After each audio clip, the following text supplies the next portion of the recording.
That is the sound of my recycling being taken away.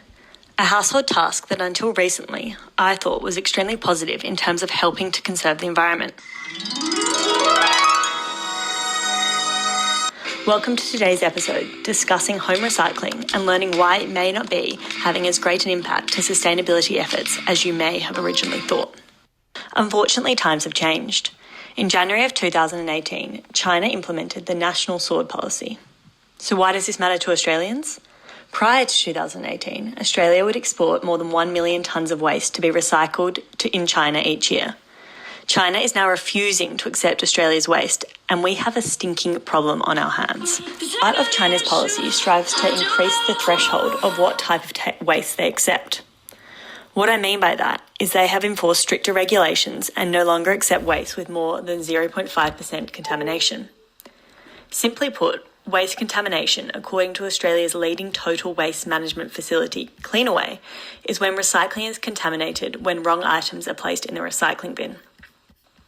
For example, greasy pizza boxes, soft plastics, and bagged recyclables, i.e. recyclable materials in plastic bags, are all forms of contamination.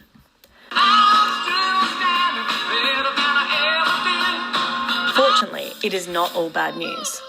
Increased stress on Australia's own recycling facilities seem to have spurred them into action, with the help of a Norwegian company called Tomra.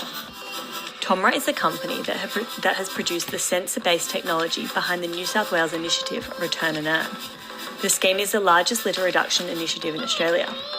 Tomra Service Officer Maddie White explains how the company is helping resolve our recycling woes. So we're currently the only company in Australia that uses sensor-based sorting for recycling of drink containers. There have been almost 2 billion containers returned in New South Wales alone. Oh, it's incredible. And then what do you guys do with the recycled material? So one of the best things about sensor-based sorting is that when you put your recycling into your yellow bin at your home, lots of your material is what we call downcycled. So a plastic bottle will turn into, say, a chair that's made of recycled plastic. However, when that chair is finished its life, it often ends up in landfill. However, when we use sensor-based solution, the bottle can just stay as a bottle forever.